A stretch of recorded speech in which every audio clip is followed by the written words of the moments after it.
L'idée de vous faire visiter cette mine ici et pas les autres, c'était que celle-ci elle n'est pas accessible normalement. Donc on s'est dit on va pas les amener dans un petit hiver, on va les amener dans une mine qui ne pourront pas voir. Oui, c'est barré. C'est sympa. Ouais.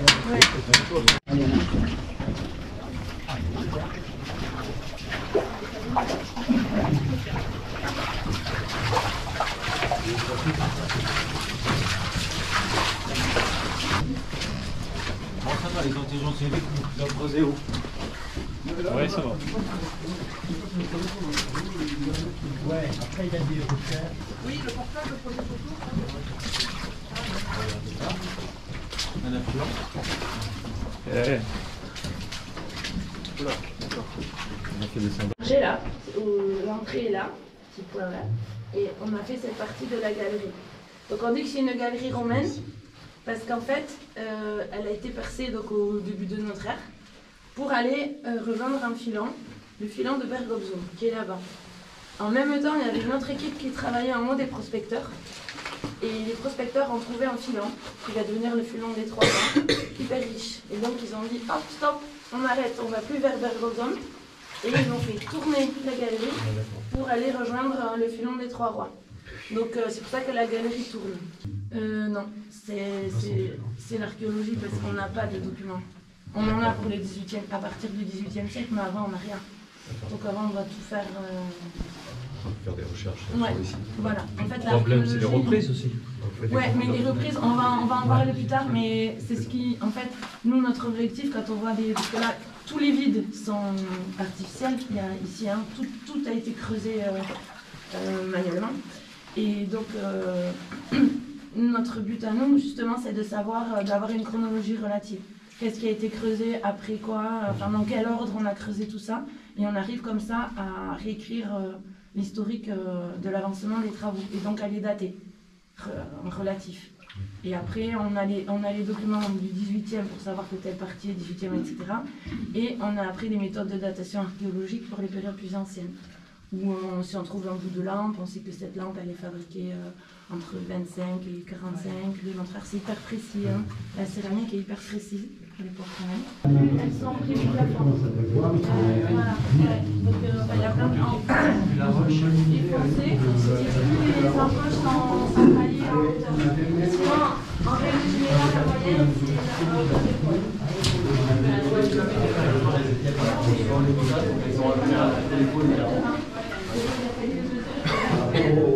Là où ils travaillaient, hein, leur sol il est ici, dans l'Antiquité.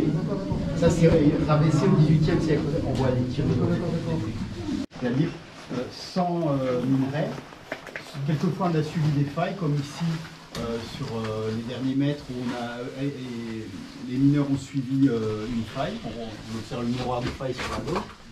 Et quand ils sont arrivés là où je suis, ils ont rencontré le filon.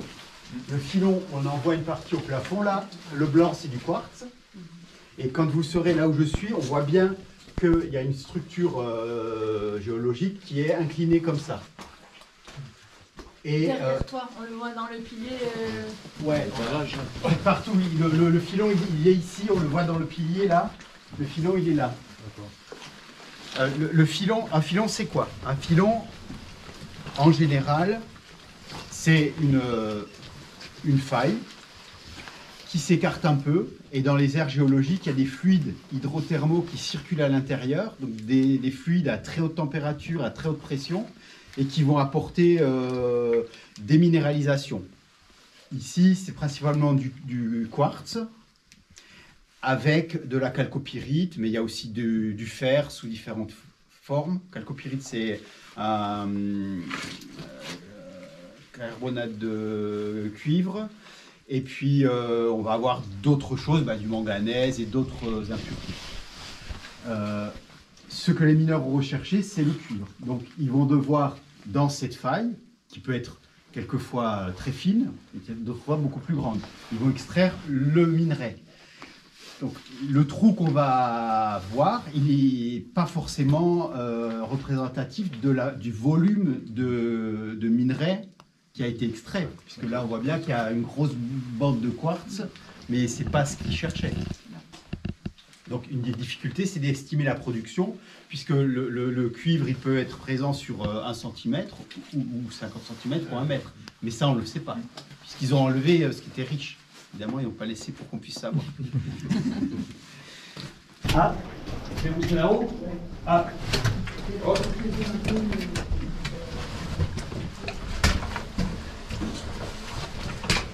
Je crois que j'ai été obligé de mettre là. Ah ouais. Ok. Allez Michel. Non, au départ, je voulais pas mettre les mains. Mais c'est raté, j'aurais dû prendre mes gants. Pour montriez pour regarder. Je vous passe des plaquettes ici de roche.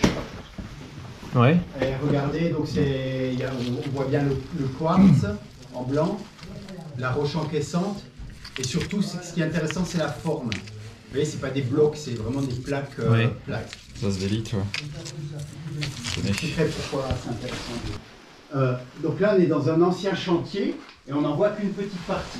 Avant les fouilles des années 2000-2001, ici c'était plein pratiquement jusqu'au plafond.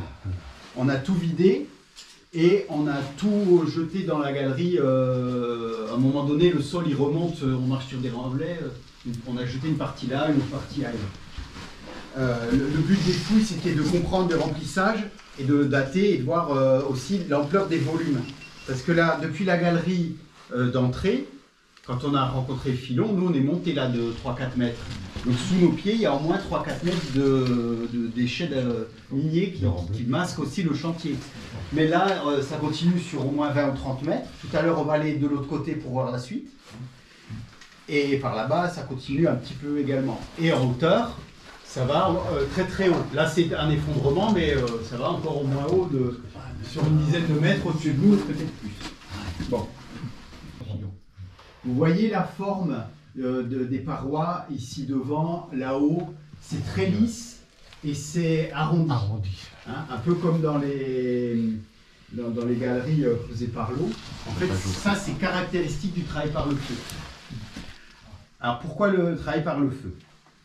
Dans les galeries, dans les roches faciles à abattre, comme tout à l'heure, dans les schistes, on utilise une pointe-rolle, un outil à percussion, et en tapant, on va faire sauter la roche. Ici, on arrive dans des roches beaucoup plus dures, et ça devient impossible de le faire avec des outils manuels. Et donc, c'est plus intéressant de le faire avec le feu. Le feu, ça marche comment? On a des forêts qui sont exploitées, le bois il est préparé en bûche. On le sait parce que les analyses sur les charbons de bois montrent la courbure des cernes, donc on sait la taille des bois. Un bois petit va avoir des cernes très courbées, un gros bois non.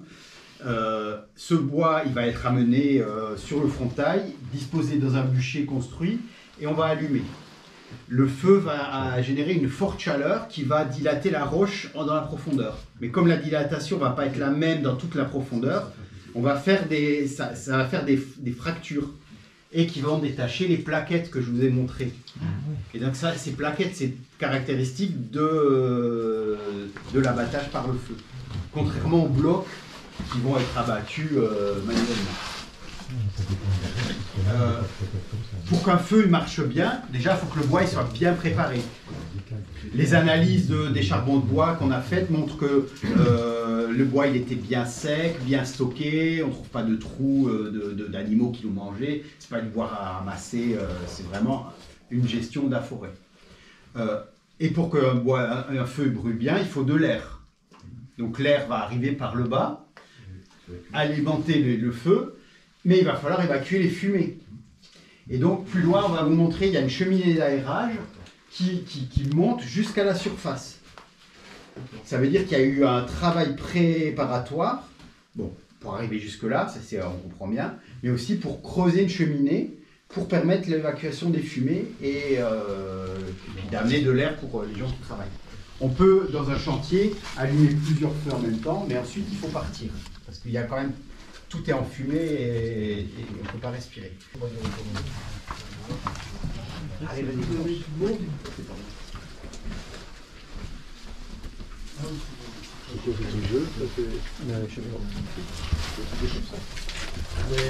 De la Zurich, c'est de la Zurich.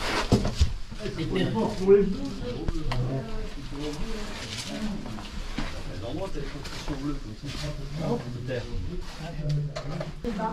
vous a parlé de la cheminée d'aérage. Oui. Des travaux. La cheminée. Ah oui, elle les est feux, là. là. En fait, elle est là. On la voit. Vous voyez? Ouais, ouais. Celle qui monte tout en haut là. Ouais. Voilà. Ok. Attends, on va laisser les gens regarder. Les fumées, ouais. Pour les fumer, ouais. Minute pour que vous regardiez la cheminée là. Et pour vous montrer, là tout ce que vous avez vu jusqu'à présent c'était de l'exploitation ancienne. Là on va quitter la mine roumaine. Et cette salle en fait c'est une salle qui a été creusée au 18e. Et donc on voit qu'il y a un mode d'abattage totalement différent. Ici on utilise l'explosif. Et donc on fore des... Là, voyez. Et puis après, on voit aussi les perforations. Hein. Voilà. Donc c'est des trous qui sont faits à la main hein, avec un outil. Ensuite on met de la matière explosive dedans, de la bourre, ça explose et ça fait tomber la roche. Donc ça fait ces formes assez irrégulières. Et c'est la révolution pour l'exploitation minière parce que du coup c'est beaucoup plus facile, on va beaucoup plus vite, on peut exploiter de gros volumes. Le gabarit même des galeries de circulation va être plus spacieux, on travaille moins à l'économie. Et donc l'utilisation de la poudre sous terre, c'est début 17e. Bon allez, c'est pas trop ce qu'il faut se faire. Quand il y a des arrêts, c'est plus grand.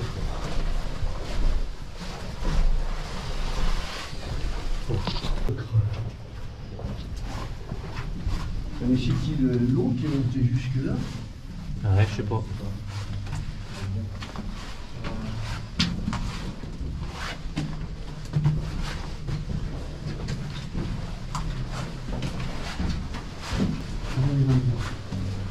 Il y a 2-3 compressions devant, je pense. On en sert pour les Ah courses. non, Et on regarde où on met les pieds aussi. Et les mains aussi, comme ça. Ah, c'est ça les empilements qu'elle disait. Les Les empilements. Ah oui. Empilements, elle disait. Ben ça, c'est des déchets. Tu vas remarquer, ça concrétionne quand même assez vite. Parce que Ouais. Ça a été fait après. c'est récent quand même.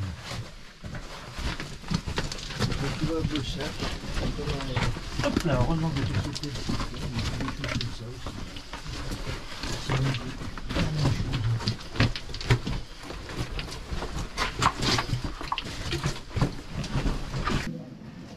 Ouais, là c'est bouché là, du coup. Bah, pas plus qu'ailleurs. De toute façon, ils savaient remplacer les bois pourris et tout ça. Ah oui. Et ça était entretenu. Ouais.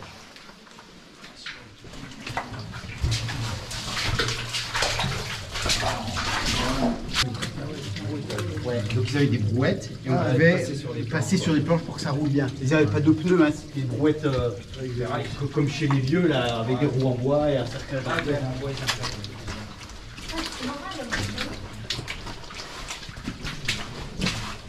On voit bien que c'est les plus bas. Parce que là, il y a Ah oui, une petite excentrique. il y a quelques fistuleuses. moi je regarde. C'est excellent. Elle a son rythme, quoi. Donc là, vous voyez, on est dans une galerie sur faille. Vous voyez au plafond la faille qui a été suivie. Autant que possible, on utilise les fragilités naturelles pour que certaines roches.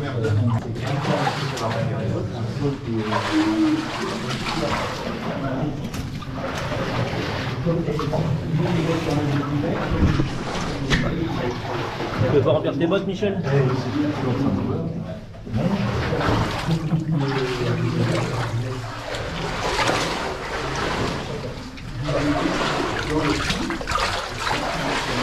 C'est trop tard. Alors? Ben, c'est rapide.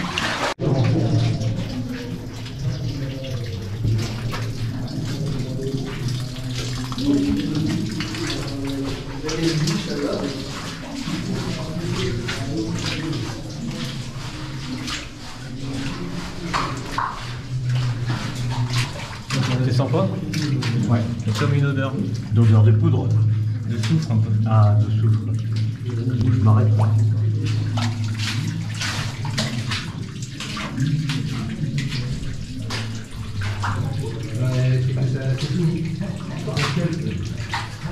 la couleur. C'est propre, hein. Bon, moi je vais avec Gilles, j'aime pas trop quand on est... Plus loin, on va voir un autre puits, je vous expliquerai comment c'est aménagé, le sommet d'un puits, comment on circule, comment on sort les matériaux. Là, il y a des plongeurs qui se sont amusés dans le puits, non? Ah mais non, là c'est plein de tous les stériles qui sont en face, ils ont Ah d'accord. tombé dedans. C'est bouché. Oui, c'est pas... Hop, hop.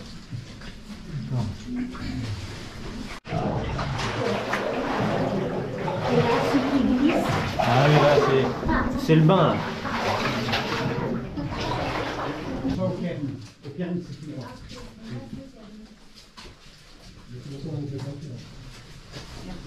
Oh, c'est chiant.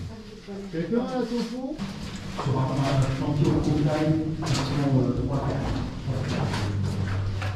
parce que d'abord, il faut faire le plan de tir, hein, il faut plusieurs trous. Ils font la charge, tout ça. Après il y a l'évacuation.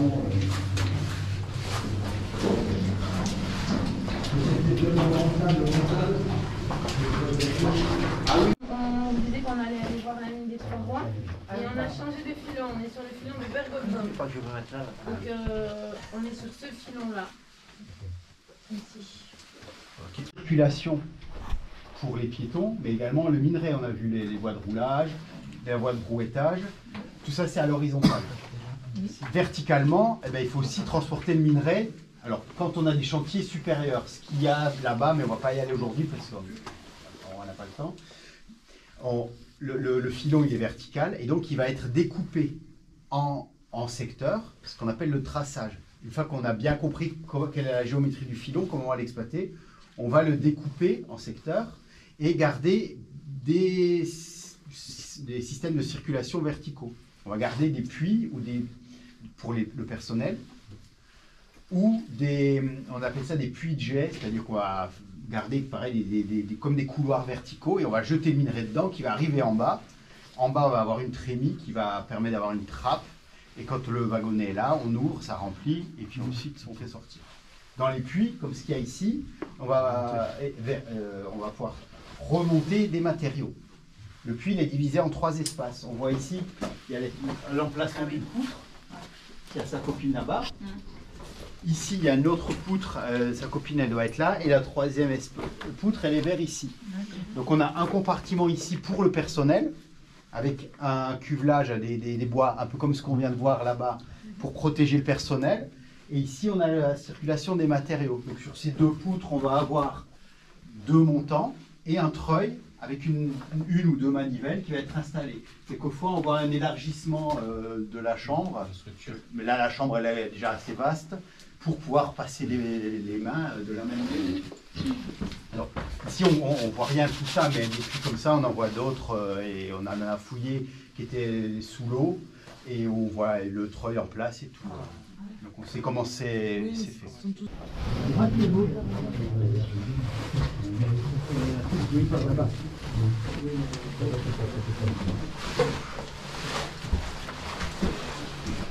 Alors les instruments sont en laiton. Je sais pas trop comment le laiton...